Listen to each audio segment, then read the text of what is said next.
Japan's Emperor Akihito has signalled he wants to step down in a rare televised address to the nation. He said he was worried he wouldn't be able to carry on actively fulfilling his role and hinted at the possibility of a regency. Under the current law in Japan, though, the Emperor can't abdicate. Well, let's get some analysis on this now. Dr. Seijiro Takeshita from the University of Shizuoka joins us now. Dr. Takeshita, let's start by breaking this down with exactly explaining what the Emperor's role is and why he can't abdicate and simply hand over to his son.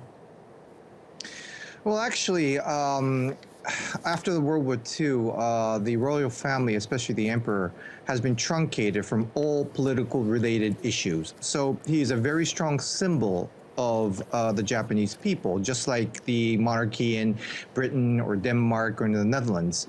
That said, he does have still a very strong loyal followers, as you reported earlier.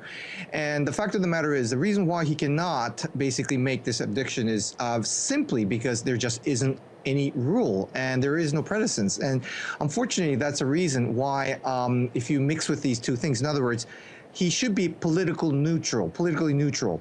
And if he basically tries to create a new law or new constitution, then that's touching something that he shouldn't touch. So that's one of the reasons why he's making it purposely very murky about his leaving his throne.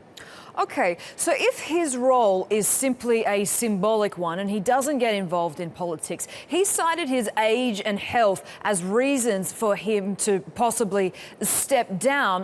But if he doesn't have a huge workload, where's the problem?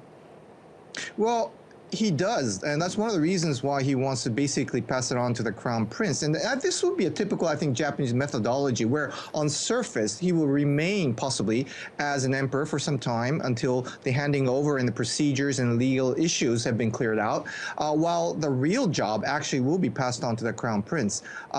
So this will be a typical situation where you have the nominal and real and a big difference between the two, but we can keep at least the face of things as it stands without touching the very, very touchy issue of constitutional change. Okay, so what now needs to happen to enable him to step down from the role then?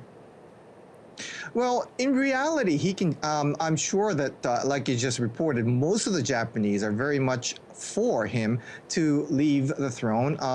It's a very much of a stressful job in many sense. And our crown prince is very much ready for the job and his role. So everything is set. It's just the legality issues that is just involved, which unfortunately has a bit of touchiness. So without touching it, we can basically transfer, all the roles to Crown Prince while he remains as a symbol of possibly a symbol. Let's say he does officially stand down and all of those things roll into place for him. Will this have any impact on Japanese politics or the average life of a Japanese citizen? Absolutely not. But that said, he still remains to be a very strong, influential power. And there are many people who speculate the reason why this is being steered up is to basically move people's eyes away from a constitutional change of our Ninth Amendment, which basically does have a very strong consequence of the Japanese arms. That is, I think, one speculation going far too much. But nevertheless, that certainly will be an issue. And also, it's a very good time, put a jab in the arm to really realize that we should modernize a lot of things that are being held back by imperial household agency, people who govern many of the things in our imperial royal family. They should modernize, and this, I hope, would be something that would enable people to realize that we need some modernization in this area as well. Dr. Seijiro Takeshita, it's always great to get your insight. Thanks for joining us.